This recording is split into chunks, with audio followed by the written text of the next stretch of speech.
सबसे तो पहले युग परिवर्तन की बात कही गई कि जब युग बदलेगा तो सब कुछ बदल जाएगा। और ये बदलाव परिवर्तन का हिंदुस्तान की धार्मिक धरा से होगा, क्योंकि योग भूमि है। बाकी विश्व में जितने देश सब भोग भूमि के नाम से जाने जाते, लेकिन भारत देश योग भूमि के नाम से जाना जाता का परिवर्तन यहीं से होगा। और आपके बीच में आवाज भी दी गई थी, लेकिन वो आवाज को आप समझ नहीं पाए और समझ के संभल के टिक नहीं पाए। कहा गया था कि बदली हिंदुस्तान तो बदली जाई दुनिया, बदली हिंदुस्तान तो बदली जाई दुनिया। का अगर हिंदुस्तान बदलेगा तो विश्व बदल जाएगा, उत्तर प्रदेश बदलेगा, भारत बदलेगा, भारत बदलेगा तो विश्व बदलेगा। यह है परिवर्तन का आधार। आगे क्या कह रहे हैं कि बदली हिंदुस्तान तो बदली जाई दुनिया, बदली हिंदुस्तान। छोटे बड़े अधिकारी होंगे शाकाहारी, मांस मदिरा अंडा की न रही है अब दुकान, तो बदली जाई दुनिया, बदली हिंदुस्तान। सर्वप्रथम परिवर्तन खान पान का, क्योंकि आहार से विचारों का जन्म होता है और विचारों से लोगों के कर्म बदलते हैं और कर्म से व्यवस्था बदलती है। ये उसका सिस्टम है, तरीका है। अगर इसी तरह से सब लोग इस बात को समझ जाए तो कितना बड़ा काम हो जाता। जिस सम्राट मालिक ने जो भूमंडल पर आवाज लगाई है वो कितनी समय की विलक्षण, अद्वितीय और अनोखी है। ये आवाज किसी ने लगाई नहीं। थोड़ा सा इशारा संत रविदास जी ने बहुत पहले किया था, जो सैकड़ों वर्ष पहले आए थे, मीराबाई के गुरु थे। उन्होंने इशारा किया है कि भारत में अवतारी होगा जो अति विस्मयकारी होगा, ज्ञानी और विज्ञानी होगा, वो अद्भुत सेनानी होगा, वो अनोखा सेनानी। ये मारकाट हिंसा करने वाला सेनानी नहीं, वो वैचारिक क्रांति के द्वारा विश्व में विचारों का परिवर्तन कर देगा, सबके विचारों को बदल देगा, सबके खान पान को बदल देगा, सबका देखना सुनना उठना बैठना बोलना चलना सोचना समझना करना कराना ये सब बदल देगा। ऐसा अद्भुत सेनानी होगा। बात महात्माओं की इतनी जल्दी समझ में नहीं आती। कहते हैं भारत में अवतारी होगा जो अति विस्मयकारी होगा, ज्ञानी और विज्ञानी होगा, वो अद्भुत सेनानी होगा। उसका सबसे बड़ा कार्य, सबसे बड़ी लीला उसकी क्या होगी जो सृष्टि में कोई नहीं कर पाया, कि जीते जी कई बार मरेगा। देखो कितना बड़ा ये काम है। क्या जी के कोई मर सकता है? ये स्वेच्छा शक्ति किसी के पास है कि अपनी इच्छा से मर जाए, अपनी इच्छा से जी जाए? ये काम कोई नहीं कर सकता। क्या कह रहे हो रविदास जी? वो अनोखा द्वितीय विलक्षण ऐसा अद्भुत महाकारी महापुरुष होगा, जीते जी कई बार मरेगा और छंदम भेष में वो विचरेगा, वो एक अनोखे भेष में विचरण करेगा। क्या करेगा? छंदम भेष में वो विचरेगा। देश बचाने के लिए होगा एक आवाहन युग परिवर्तन के लिए चले प्रबल तूफान। तीनों ओर से होगा हमला, देश के अंदर द्रोही घपला और सभी तरफ कोहराम मचेगा, कैसे हिंदुस्तान बचेगा। कहा सब द्रोह तो सब घपला करेंगे, यानी खाने के सामान, पीने के सामान, पहनने के सामान, प्रयोग के सारे सामानों में ये घपला करेंगे। देखो कितने दिव्य दृष्टि महापुरुष होते, कितने पहले, और ये सब नक्शा पूरा देख के बता रहे कि ऐसा ऐसा होगा ऐसा। आगे क्या कह रहे हैं कि सरहद पर सभी तरफ कोहराम मचेगा, अब कैसे हिंदुस्तान बचेगा। इस समय चारों तरफ कोहराम मचा हुआ है और हिंदुस्तान कैसे बचेगा ये किसी के पास युक्ति नहीं। तुम्हारा विज्ञान बताता तूफान आने वाला, ये लहर आने वाली, वो लहर, लेकिन तुम्हारा विज्ञान रोकने वाला काम नहीं कर सकता, बताने वाला काम, यानी बता करके आपको भयभीत कर रहा है। अरे अगर डॉक्टर मर्ज बताता रहे तो आदमी तो सुन के मर जाएगा। वो मर्ज छिपा कर दवा बताता, उसका उपचार बताता, समाधान बताता। इस तरह ये तुम्हारा विज्ञान केवल भयभीत कर रहा, ये तूफान आएगा, ये बीमारी आएगी, ये मुसीबत आ रही। अरे जब जान रहे हो, कोई बता भी रहा तो तुम रोक लो उसको। अगर तुम्हारे बस की बात नहीं है तो उन पर सौंप दो जो हमेशा सृष्टि में जो काम किसी ने नहीं किया वो करके दिखाएंगे, वो है संत महापुरुष।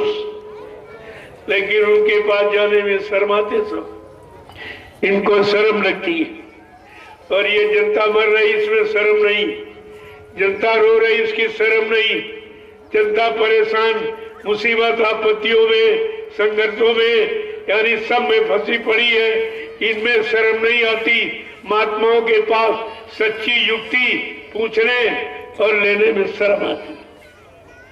तो ये क्या है? अच्छे सच्चे काम में जिसने कीनी शर्म, उसके फूटे कर्म, उसके कर्म ही फूट गए। आगे रविदास जी क्या कह रहे हैं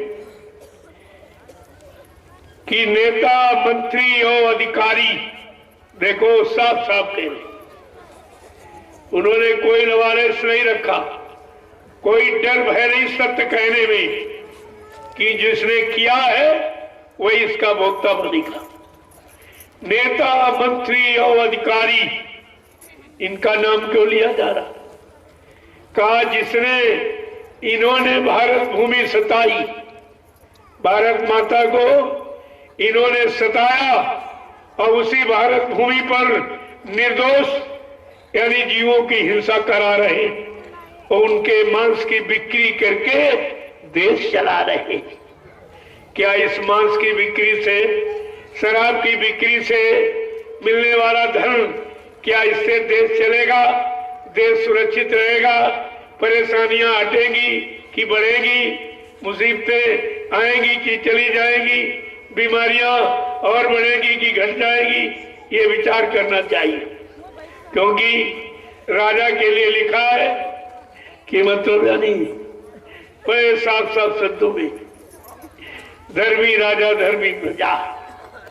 अगर राजा धार्मिक होगा तो अपनी प्रजा में धर्म का प्रचार कराएगा, धर्म को बढ़ावा देगा, अधर्म का धीरे धीरे यानी खात्मा हो जाएगा, समाप्ति हो जाएगी। लेकिन धर्म का की समाप्ति हो रही और अधर्म का बढ़ावा हो रहा, ये तो सब उल्टा हो रहा। बड़े साफ शब्दों में महापुरुषों ने इशारा कर किया है कि राजनीति बिन धन धर्मा और प्रभु समर पे बिन सत्कर्मा। राजनीति बिना धार्मिक धन की, और ये शराब बेचकर मुर्गा मीट विदेश में सप्लाई करके पैसा पैदा करके कहते बड़ी मुनाफा है, बड़ा लाभ है, उससे धन यानी राज को चलाना चाहते हैं। लेकिन संत गोस्वामी जी महाराज रामचरितमानस में क्या कहते हैं कि राजनीति बिन धन धर्मा, राजनीति बिना धार्मिक लोगों के यानी सच्चे ईमानदार शाकाहारी सदाचारी चरित्रवान ऐसे लोगों से राजनीति व्यवस्था चलेगी। भारत की राजनीति के बारे में संत गोस्वामी जी महाराज का अनुभव रामचरितमानस के माध्यम से आपको पढ़ना चाहिए, समझना चाहिए और लेना चाहिए, और इसी पर दृढ़ता मजबूती से खड़ा होना चाहिए। लेकिन कुछ नहीं, जब धार्मिक पुरुषों के और धार्मिक कमाई के बिना भारत जैसे धार्मिक देश की राजनीति नहीं चलाई जा सकती, बिना इसके नहीं चलेगी। तो सब उल्टा हो रहा, कोई बात नहीं मान रहा। गोस्वामी महाराज ने ये भी लिखा है, जो कलयुग में संत महापुरुषों की बात को नहीं माना जाएगा तो परिणाम क्या होगा कि साधु ज्ञा का फल ऐसा और जरे नगर ही अनाथ कर जैसा। साधु संत महात्माओं की आज्ञा का उल्लंघन जो परमार समाज देश राष्ट्र मुल्क जातियां करेगी वो जल करके राख हो जाएगी। देखो कितना परिणाम बुरा बताया जा रहा। क्या इसको ये लोग नहीं पढ़ते हैं? अपने को धार्मिक कहते हैं, श्री राम का पुजारी कहते हैं, और रामचरितमानस जो श्री राम पर आधारित है उसको एक भी बात नहीं मानते। राम को मानते लेकिन राम की नहीं मानते, रामायण को मानते रामायण की नहीं मानती, मंदिर को मानते मंदिर की नहीं मानती। तो अभी लाभ कैसे मिलेगा? अरे लाभ तो उनकी शिक्षा, उनकी नीति, उनके सिद्धांत वसूल मानने से होगा, ऐसे कुछ होने वाला नहीं है। और रविदास जी और भी कुछ कह रहे हैं कि जिन्होंने इस भारत माँ को सताया, जिसने भारत माँ सताई, जिसने इसकी खरी लुटाई, नेता मंत्री और अधिकारी, इनको जान बचाना होगा भारी। एक दिन ये सब मैदान छोड़ के भगेंगे और अपने अपने घरों में छिपेंगे। लेकिन महापुरुष क्या करेगा? ढूंढ ढूंढ कर बदला लेगा, सब हिसाब चुकता कर देगा। तब आपकी समझ में आ जाएगा कि बाबा जी जिंदा है कि मर गए। अभी तुम्हारी समझ में थोड़ी आएगा। जब ढूंढ ढूंढ कर बदला लेगा, सब हिसाब चुकता कर देगा। नेता मंत्री और अधिकारी, इनको जान बचाना होगा भारी। ये छोड़ सब मैदान भगेंगे, अपने अपने बगड़ों में दुबकेंगे। लेकिन महापुरुष क्या करेगा? ढूंढ ढूंढ कर बदला लेगा, सब हिसाब चुकता कर देगा। आगे और कुछ कह रहे हैं रविदास जी। क्या कह रहे हैं? चीन अरब की धुरी बनेगी, विध्वंसक ताकत उभरेगी, सभी तरफ संगीन लड़ाई, घाटे में होंगे ईसाई। और क्या कह रहे हैं? इटली से कोहराम मचेगा। ये बीमारी इटली से चली, बीमारी अभी आई और ये सैकड़ों वर्ष पहले बता रहे। ये संत महापुरुष दिव्य दृष्टि है, जिनकी जीवात्मा की दिव्य आंख कान सब खुला हुआ। जैसे हम आप इन आंखों से ऐसे देख रहे हैं, ऐसे वो भूत भविष्य वर्तमान को देखते हैं और देख कर ये कह रहे हैं कि इटली से कोहराम मचेगा, लंदन सागर में डूबेगा।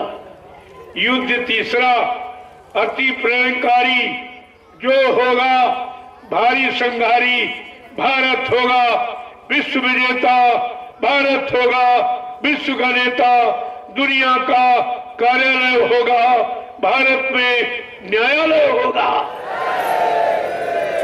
तब सतयुग दर्शन आएगा, संतरा सुख बरसाएगा। सहस्र वर्ष लगे सतयुग लागे और विश्व गुरु बन भारत जागे।